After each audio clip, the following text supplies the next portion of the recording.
Hey guys, this is another exciting episode we have for you today. We're going to be bringing you the Shoretrooper. I'm going to, talk a little bit about that. We're really going to dive into some glazing in this episode. So that's a standard technique we're going to be using. So just join us in just one second. We'll be right with you.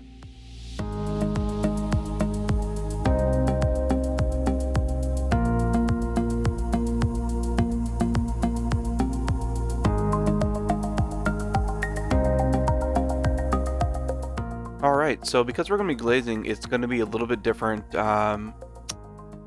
steps basically. We're not going to be doing standard base coating, mid-level, top-level highlights. So obviously base coating starts the same. So this is just a base coat of iron oxide. With the Shoretroopers, I wanted to do kind of like a really dark brown pants and a really dark brown boots. The armor is going to be more of a Xandri dust. That's what I primed it in. And then the cape and the elbow, gloves, gun, and everything will be black. So.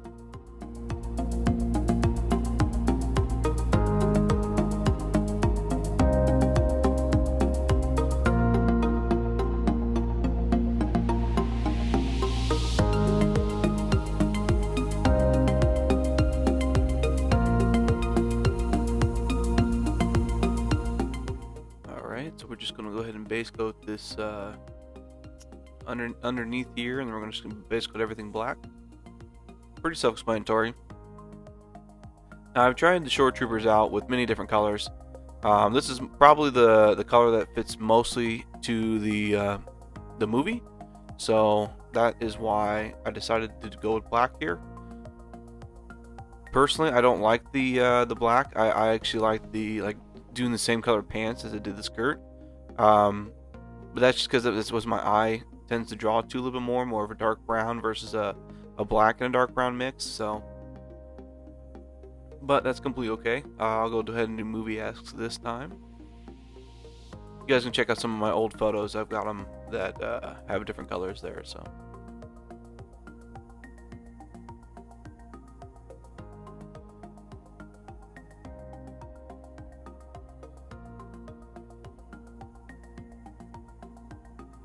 Yeah, I preach this every time, but just go slow and just do it thinly. You feel like black should cover over brown pretty quickly or tan pretty quickly, but not if you're doing it right.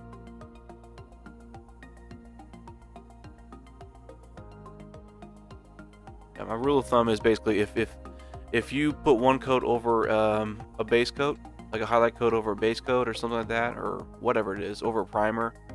Basically, if that coat can cover up the underneath color in one fell swoop, it's too thick. You should always have to do multiple layers when you're talking about painting.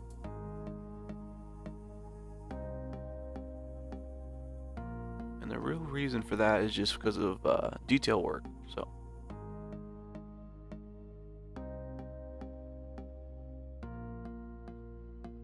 Alright, so I'm just going to show you some areas where I touch up with the brown just to kind of show you guys, and then I'm going to move on because the base coating step is pretty self-explanatory, and I want to be able to show you the rest of the steps here. So.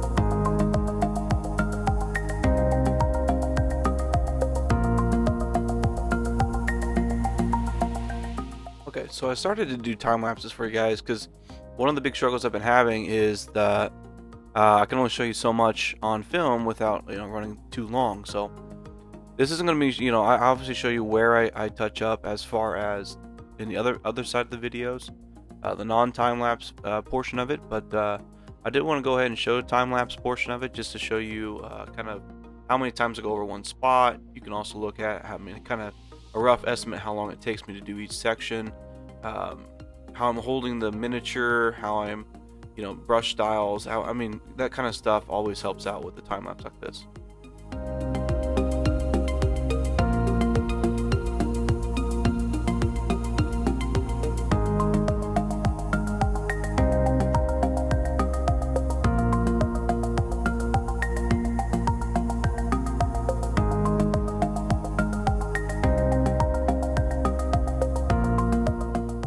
Okay, so let's go ahead and start on the shading side of things.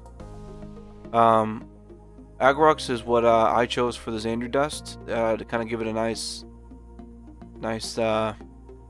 darker tone to it. But you can actually, instead of doing a full shade like I'm doing, like just kind of running it over the entire area, you could recess shade this. I've done it many different ways for Shoretroopers to kind of get the color I liked out of it. In pictures, this will look darker than it actually is. It's actually a little lighter than what it looks like. But if you didn't want it kind of a dark tan like this, you could actually thin it down. So you can just put more medium in it and thin it down a little bit. Or you could just recess shade. So just use this shade in areas that you wanted shaded and then leave the top levels alone. And I tend to do that if I have more time. But if I'm trying to get things done in a timely manner, like if I have orders to catch up on or to complete or whatever, I'll go ahead and just full shade. But that does mean I'll have more work to do in the highlight step. So yeah, we're going to go ahead and move on here because it's going to be this is a pretty easy step. Just go ahead and go through the whole entire section, make sure it doesn't pull up, and you're good to go.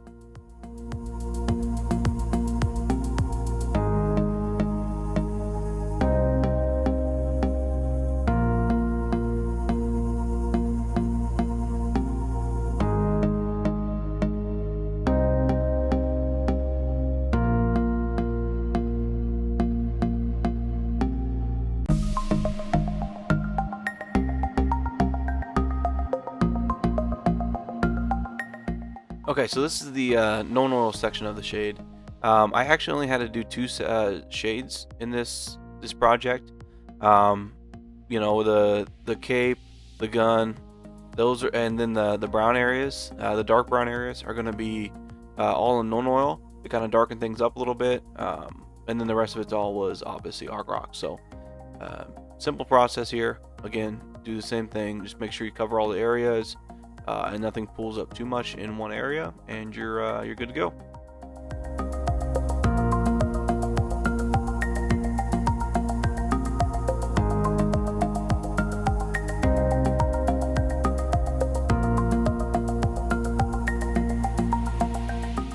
Okay, so this is where things are going to start getting a little different than what normal.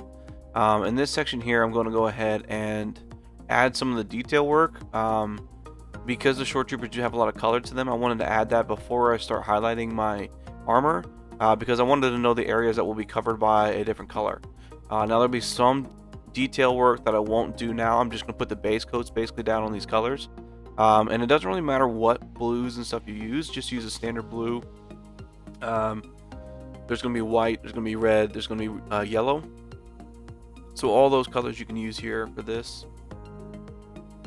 Now what's weird about the Shoretroopers, if you're trying to do, movie-esque, the captain, and then the heavies had blue on them, and then the rest of them really didn't. So they all had the red marking on the right arm, the right bicep area, and then they all had the left shoulder area marked with the white and black strip. But only the heavies and the captains had the blue markings. And then also markings on their forearm that you'll see here too. So if you kind of want to there's tons of pictures out there you can always look at to see where the markings were hit and everything. And I don't always do movie-esque, but because this is Star Wars and there's so much knowledge and information out there, I went ahead and just did it. I think it looks good. I think it looks everything looks good, but you don't have to stick with this kind of regimen. But I wanted to show you the process here because it is important. Yeah, the captain here will have a full left shoulder marked in blue, and then I'm going to go back over it with the white and black strip. Makes it much easier, but I won't do the white and black strip until the end, kind of like I do most of my detail work. because it's going to cover up a lot of the areas. So I just wanted to make sure I got everything covered before I go into highlighting.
Alright, so now that I have all the detail work, not all the detail work done, but a lot of it, we're going to go ahead and move on to the highlights for my Xandria dust. So here's where things are really going to change from what I used to do. So I'm actually going to start with my top color, and I'm going to really highlight the areas that I want light to be reflected on, or light should have been reflected on. And why I'm doing that is because I'm actually going to glaze over the entire thing, but I really wanted to make sure that these areas that light are going to be hit are really picked out. Now Screaming Skull is a very almost, it's a tan white. It's like a,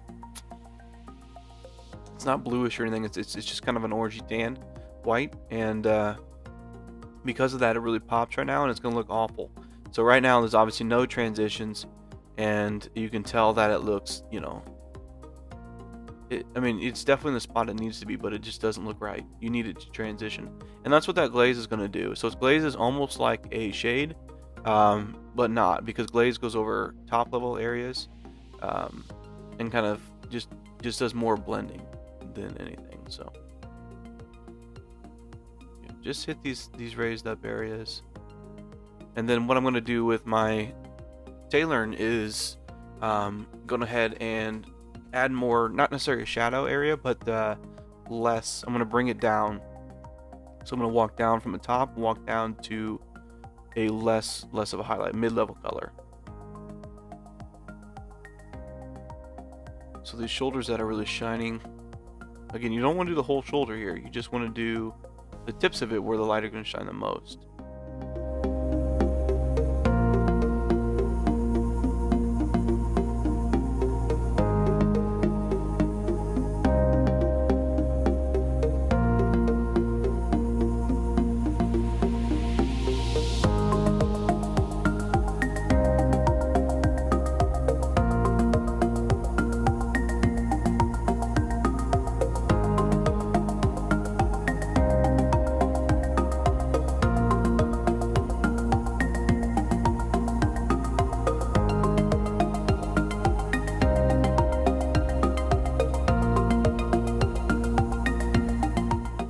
Okay, so his head's always kind of an interesting feature. You always kind of wanted to make that dome look there. So you have that white spot on the dome, but then also his helmet here, I want to transition a color light to dark from the top down. And so I'm going to put the lightest color up top here, and then I'm going to, when I go into the tailoring, I'm going to bring it down. And then I'll glaze over the entire thing. Gives it a really nice transition. Trying to figure out where I need to put this.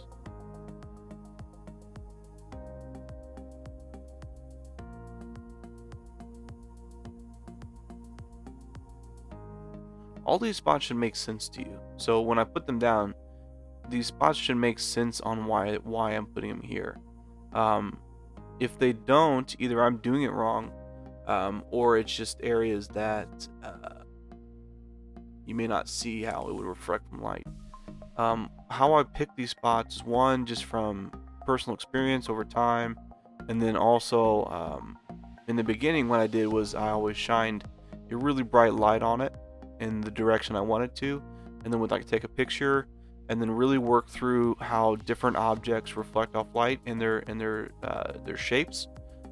And I can do an entire episode on that if later in the future I'm planning on it, so we'll talk about that in the future. But the way that certain objects reflect light, and then I kind of take every little object here and put it on a plane.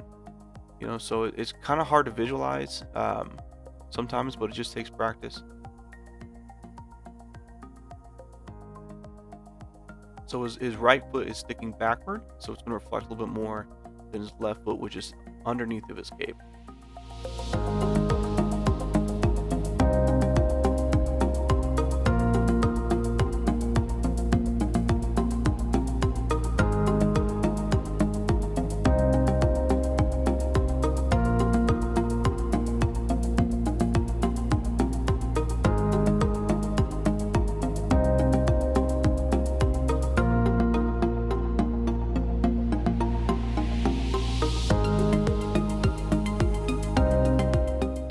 There is a lot here, and that's okay, because it is an important technique to use.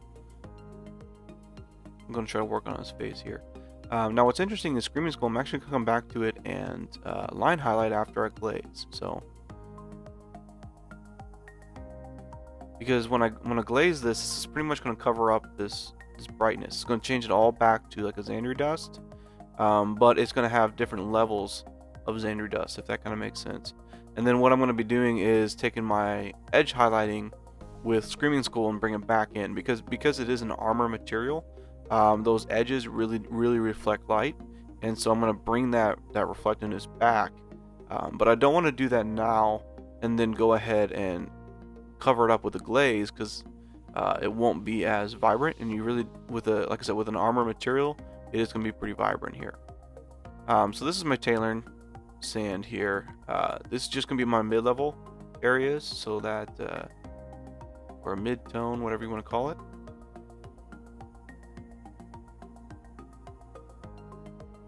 These colors between the Tailorn sand, Xandri dust, and shading mix. Oop, I got too much in there. I'm gonna try to mop that up. Perfect. Okay. They're all very similar, so the Tailorn might not look very distinctly different, and there might be a huge contrast, as you can see with his chest area, between the Tailorn and the Screaming Skull, and that's completely okay, because armor is very reflective. It having very rash transition lines is not always really bad.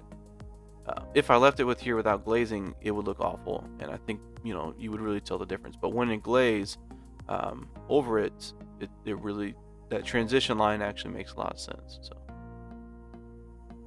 just working on these areas that will catch light, but not as much as the Screaming Skull.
Okay, so that was a really important section, and if it seemed like it dragged on, I apologize about that. But it's like I said, very important. So I wanted to make sure I showed enough of it to really understand what's going on. But in this step, we're actually going to glaze over things. So what I went ahead and did was I took the base coat, which is Xandri dust. Now it doesn't have to always be the base coat.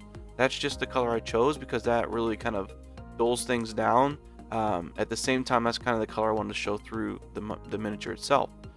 So I took the base coat Xandri dust, I put 1 drop of Xandri dust and at least 4 drops of medium in it. Now the dilution is up to you. I said I typically do 4 or 5.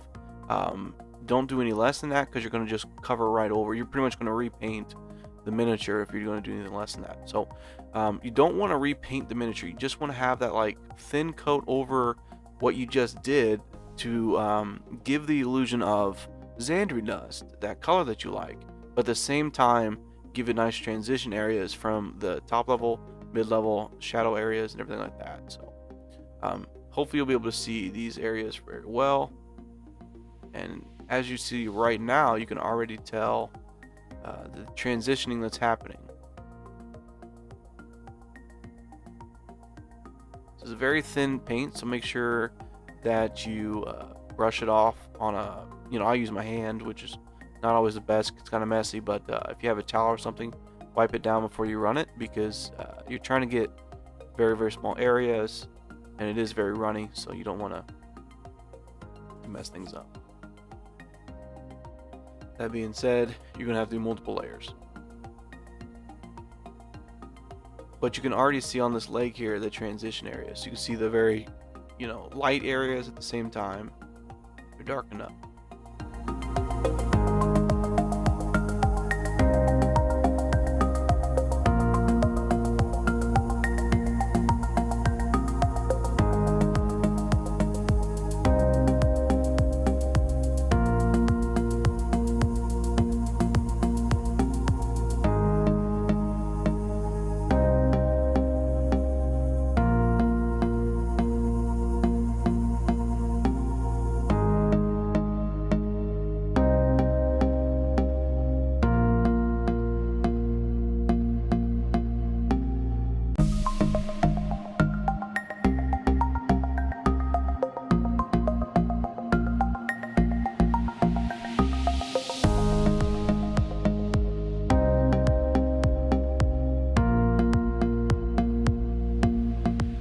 So it's going to probably take too much time to show you every spot that I do, because you will need to do multiple layers here.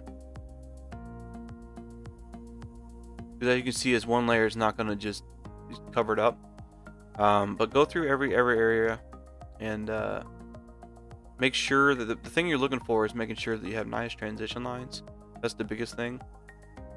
But if you accidentally mess up, not a huge deal, because you can always go back over with Screaming Skull or Tailored Sand. Like right now, I accidentally covered up the mouthpiece here, so I'm actually just going to mop it up a little bit,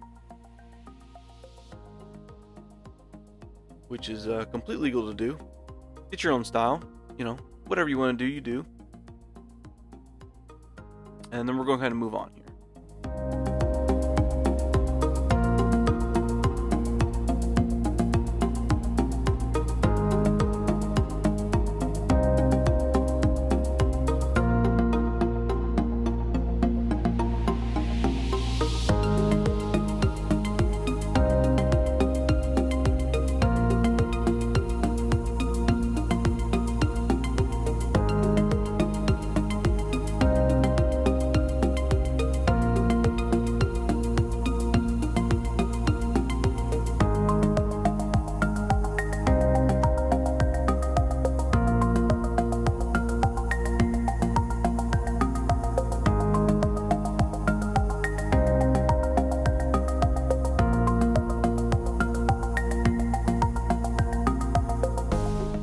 Okay, so now that we're done with some blending and some new techniques that I've shown you, we're going to move on to highlighting the black areas.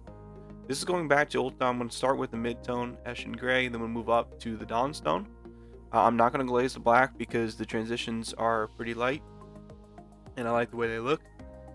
I'm going to actually do more of a layering system here. So basically you start thin and then move up to your different highlights and kind of almost do more of a web blending if necessary. But it just doesn't need a glaze, because once you glaze over with black, it really just makes no sense to even highlight in this particular model. Oops, get back in camera. There we go. Yeah, and just go through the process. I mean, this is the same thing I've shown you in other videos too. So if you kind of want to learn the process that I'm doing here, more of a layering and web blending techniques, by all means, you can check out my other videos. Just trying to hit everywhere possible here. And then we'll hit the gun as well.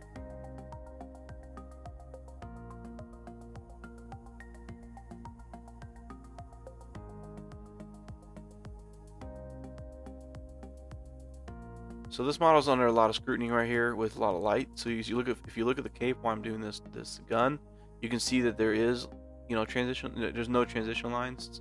So you can really see the difference in where I put the highlights and not. Remember that most of your miniatures are not going to be under this heavy of light, unless someone's specifically looking at them.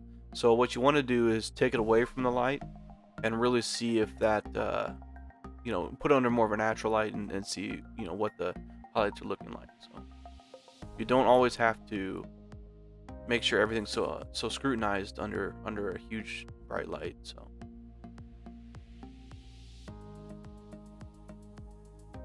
if you dull things out even under this light, what's going to happen is you won't even notice the highlights when you look at a natural light. So that's kind of why I say that. Oh, let's bring it back in camera. There we go.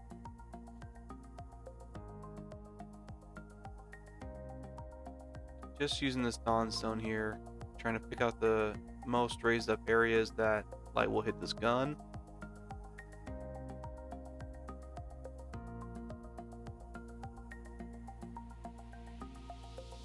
And this one's hard because this gun's facing up in the air. So there's a lot of different angles and a lot of different ways that light will hit this gun. It makes it very difficult to try to highlight.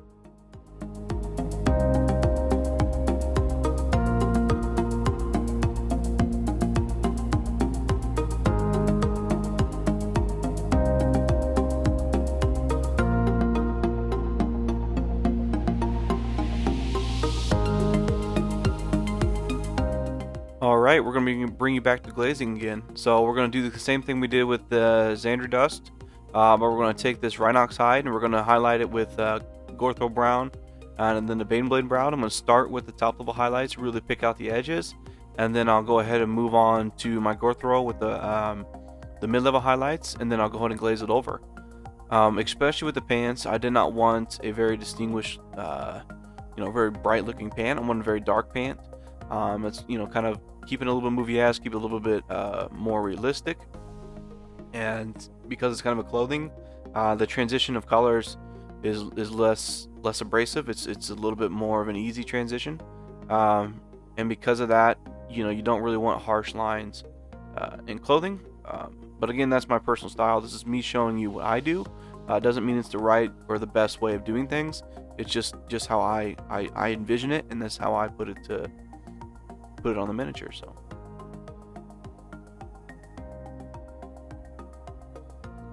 Because this is a lot less area to cover, it doesn't take near as long. Just getting the boots here. And I'm already on the Gorthro, so like I said, it doesn't take very long at all.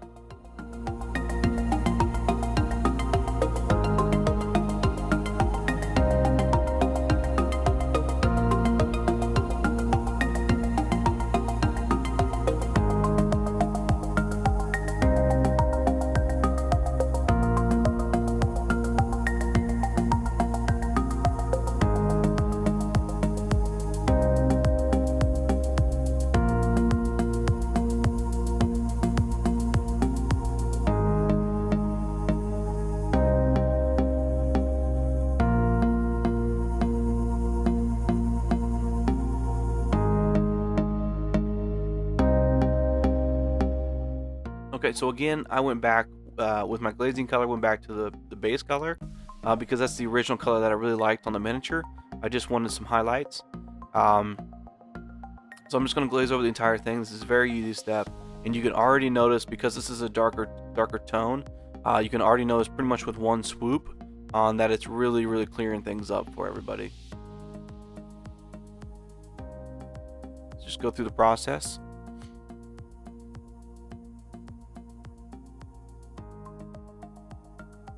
And after this step, basically all you're going to be doing is putting in your top level kind of detail work. As far as that left arm shoulder, you'll be putting in that stripe, and then you'll also be putting the C on his helmet and stuff like that too. So other than this, you're pretty much done.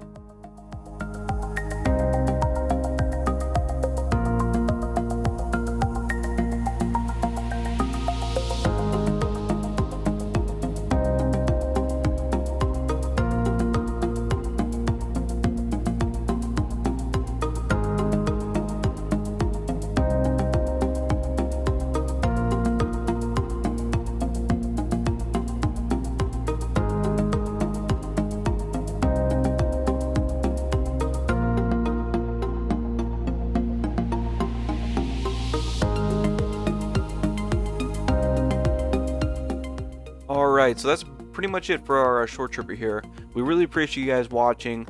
Go ahead, hit the subscribe button. We really appreciate that. It really helps out the channel a lot.